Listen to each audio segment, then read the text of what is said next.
नमस्कार जी, मैं मंजू। सुबह के जो 10:30 बज चुके हैं और काम करने में गार्डन में बहुत ही मज़ा आ रहा है। धूप में काम करना अच्छा लग रहा है। तो ठंडी जगह में होने वाली वेजिटेबल जो चायोटे मैंने ग्रो किया था, ये देख लो, दिख ही रहा है।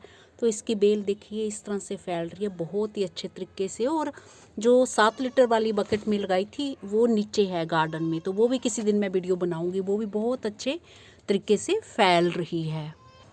तो इस टाइम जो सब्जियां ग्रो करना बहुत ही बढ़िया है। तो आज मैं आपको ग्रो करके बताऊंगी स्पिनच, पालक। पालक जो कि पूरा साल भर आप उसे ग्रो कर सकते हैं।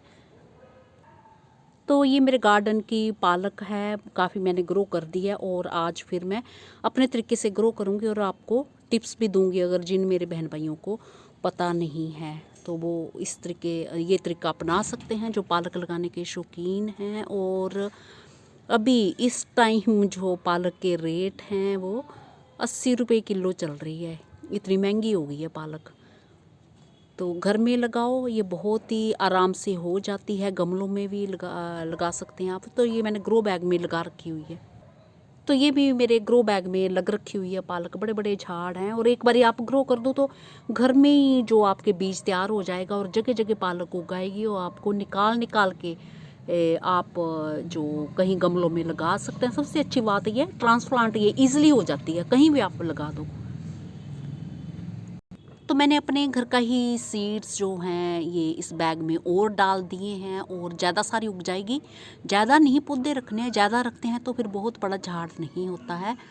तो कुछ कुछ दूरी पे लगा दें। खेतों में तो लगती है, खैर वो तो फिर कोई ऐसा कुछ नहीं करते हैं तो लगी रहती है। और पंजाब में मेरे जो रिश्तेदार रहते हैं तो वो खेतों में लगाते हैं।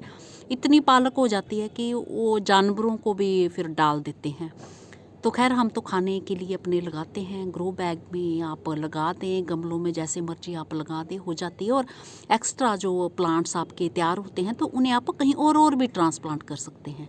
तो ये मेरे गार्डन के सीड्स हैं और सीड्स भी पूरा साल भर तैयार होते जाते हैं। जो पुराने पौधे हैं उनमें जो तैयार हो चुके होते हैं इस तरह से, और नए जो भी मैच्योर पौधे हो चुके होते हैं उनमें भी तैयार हो रहे होते हैं। तो जितने आपको रखने हैं रखिए, नहीं रखने तो आप निकाल दीजिए। और इसके साथ साथ मैं बताऊंगी कि फूलों का पौधे भी अभी मैं सीड्स डाल देती हूँ। तो ये लेडीज़ लेस के मैं अभी लगा नहीं पाई, तो ये मेरे गार्डन के ही सीड्स हैं। ये बिल्कुल अजवाइन की तरह हैं ये होते हैं। तो इसके बड़े सुंदर फूल होते हैं, बड़े बड़े गुच्छों में आते हैं। फूल भी अजवाइन जैसे ही वाइट कलर के गुच्छों में आते हैं। तो ये भी आज मैं डालूंगी और पहले हम पालक का डालेंगे। तो इस ग्रो बैग में मेरे लोबिया लग रखा हुआ था और वो बेलियाँ बहुत चली थी, मैंने निकाल दी हैं। मिट्टी, जैसे कि मैं बताती हूँ टाइम वेस्ट ना हो, अच्छे से मैंने इसको खुरपी से ऊपर नीचे कर दिया। बैग पलटा नहीं है, पलट लो तो भी अच्छा है, ज़्यादा बढ़िया है। और फिर इसमें खूब सारा पानी दे दिया है और अब इसमें स्प्रिंकल कर देंगे। और जितने एक्स्ट्रा पौधे निकलेंगे ना इसमें तो वो हम उसको हम फिर अलग अलग मैं और भी बैग में डालूँगी। तो इसलिए मैं एक ही बैग में इसमें लगाऊंगी सीड और इसमें से फिर ट्रांसप्लांट में अलग अलग बैग में कर लूँगी। तो मैं ज़्यादा सारे मेरे घर के सीड हैं तो मैंने ज़्यादा सारे डाल दिए हैं इसमें। ये है, इस तरह से कर लो आप। और ये ऐसे मिक्स कर दिया। अच्छा, एक बारी जब पहली बारी पानी देते हैं आप, मैंने बताया ना कि मिट्टी जैसे पूरी नीचे तक हमारी लगे कि हमें नीचे तक पानी चला गया। और फिर जब दोबारा पानी देते हैं, सीड्स में डालते हैं, जब छोटी पौध होती है फिर इतना पानी मत देना, बहुत ज़्यादा पानी की नीचे तक निकला है। उससे नीचे तक निकलने से जब ये है पानी निकलता है तो फिर हमारे जो न्यूट्रिएंट्स भी होते हैं मिट्टी में वो भी सारे बेकार जाते हैं, नीचे निकलते रहते हैं। और इसलिए उतना ही पानी अंदाजे से जितना चाहिए होता है। तो अभी तो ये निकले नहीं हैं तो हल्का सा पानी देना है। और जब जड़ बनेगी तो ऊपर ही होती है तो उतना की पानी दें बस, ताकि आपको लगे अंदाजे से कि जड़ तक ये पहुंच गया पानी। तो ये एक टिप दे दिया मैंने कि बहुत, बस पहली बार दिया था जब सुबह दिया था तो खूब सारा नीचे तक मिट्टी गिल्ली हो गई। तो अब इसी तरीके से हम लगाएंगे लेडीज़ लेस। तो ये आप जानते हैं कि लेडीज़ लेस के फूल जो है गुच्छों में अच्छे लगते हैं, घने लगाए हों तो बड़े अच्छे लगते हैं। तो इसकी बॉर्डर भी बना सकते हैं क्यारियों में, और जैसे हैज होती है जब पार्टीशन कर सकते हैं गार्डन की। तो इसमें मैंने मिट्टी जो पूरी अच्छे से अभी थोड़ी देर पहले निकाल ली है। निकाल के फिर करके जिस तरह से गमला बनाना सिखाया था मैंने, मिट्टी कैसे भरनी है दोबारा पलट के बना ली। और अब मैंने भुरभुरी जैसी कर ली है, कोई ढीले वाली मिट्टी नहीं। वैसे भी मिट्टी ये अच्छी है, ऑर्गेनिक चीज़ें पढ़ के ये सारी खाद मिट्टी पढ़ के अच्छी है, कोई खाद नहीं एक्स्ट्रा मिलाई। तो ये सीड जो है पूरा स्प्रिंकल कर दूंगी। ये अजवाइन जैसा सीड है, तो किसी के पास ये अगर सीड नहीं है इसका तो अजवाइन लगा दीजिए, तो घर में अजवाइन हो जाएगी। और फूल, उसके फूल भी मेरे गार्डन में पुराने वीडियोस देख सकते हैं। और अजवाइन भी मसाला तैयार हो जाएगा और आपको सुंदर भी लगेंगे देखने में, बहुत ही खूबसूरत। वो भी गुच्छे में फूल लगते हैं, तो गुच्छों में लगा सकते हैं आप। तो ये इस तरह से ये सब लगा देने हैं। और जितने मुझे चाहिए होंगे 10 से 10-11 पौधे मैं थोड़ी थोड़ी दूरी पे इसमें रखूँगी और कुछ बाकी ट्रांसप्लांट कर दूँगी। अगर नहीं चाहिए होंगे तो फिर निकाल दूँगी बाकी। अगर टाइम मिला तो मैं फिर गमले मेरे पास अगर होंगे खाली उस टाइम तो मैं लगा दूँगी बाकी, क्योंकि ये इसके पत्ते भी बड़े खूबसूरत होते हैं। तो इस पर भी लेडीज़ लेस पे भी आप मेरा वीडियो देख सकते हैं। और हाँ, आप सोच रहे होंगे कि बड़ी लेट होगी, तो 15 नवंबर तक तो मैं लगाती हूँ, बाकी ऊपर वाले की मर्जी होती है। कई बार जो सर्दियाँ लंबे टाइम तक चलती हैं, तो मैं तो यही होप करके चलती हूँ कि फूल इसके फूल सबसे लास्ट में आते हैं, खिलते हैं मेरे गार्डन में, देखे होंगे आपने। तो मैं ये सोच के चलती हूँ कि अब हल्का सा पानी हाथ से दे देना, नहीं तो मिट्टी तो मेरी गिल्ली है।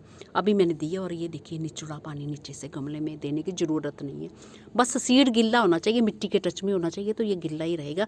या फिर दे लीजिए जैसे भी मन करे। ये देखिए कब से सनफ्लावर खिल रहा है, कितना सुंदर लग रहा है। तो सीड्स जो हैं सूखी मिट्टी नहीं रहनी चाहिए, मिट्टी मॉइस्ट ही होनी चाहिए, ताकि जर्मिनेशन में जो हेल्प मिल सके।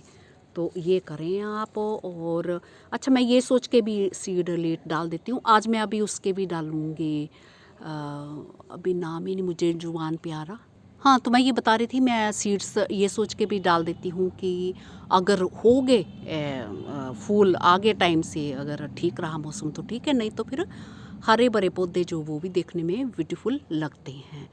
तो खैर जब भी मैंने डाले हैं तो फूल मेरे निकल ही आए हैं। हाँ, मैं कह रही थी मैं किसी चीज़ के और भी डालने वाली थी, मैं किस चीज़ के डालने वाली हूँ, तो मैं स्वीट लाइसम के सीड्स डालने वाली हूँ अभी। अच्छा, जो आपके सामने मैंने ट्रांसप्लांट किए थे, तो ये रिज़ल्ट ये देखिए, ये चल पड़े हैं, ये इस तरह से हैं। तो अभी बड़े पौधों के ये नीचे ऐसे रखे हैं ताकि छाया मिले। जब खूब अच्छे से चलने लगेंगे तो फिर धीरे धीरे धूप का टाइम इनका बढ़ाऊँगी, ये जो मैंने ट्रांसप्लांट करना सिखाए थे। तो स्वीट लाइसम के सीड ये इस छोटी सी बास्केट में जो 15-20 रुपए की आती है, इसमें मैं डाल दूँगी अभी। और अच्छी अगर ग्रोथ होने लगे तो 1 महीने में ही इसमें फूल आना फिर शुरू हो जाते हैं और लास्ट तक चलते ही रहते हैं इसके फूल। स्वीट लाइसम के फ्लावर्स भी जो बहुत ही सुंदर और गुच्छों में प्यारे लगते हैं, तो इसमें इसको भी झुंड में लगाएं, तो मैं झुंड में लगाना पसंद करती हूँ। तो आप ट्रे में भी लगा सकते हैं। एक बार मैंने ट्रे में भी ग्रो किए थे तो बहुत ही अच्छे हुए थे। ट्रे को मिट्टी से भर लिया था और ड्रेनेज सिस्टम उसमें नहीं रखना है, तो बस उतना के पानी आता था, तो बहुत ही भरी हुई ट्रे सुंदर लगती थी। मेरे खूबसूरत बोगनविलिया के साथ नमस्ते जी, शुक्रिया।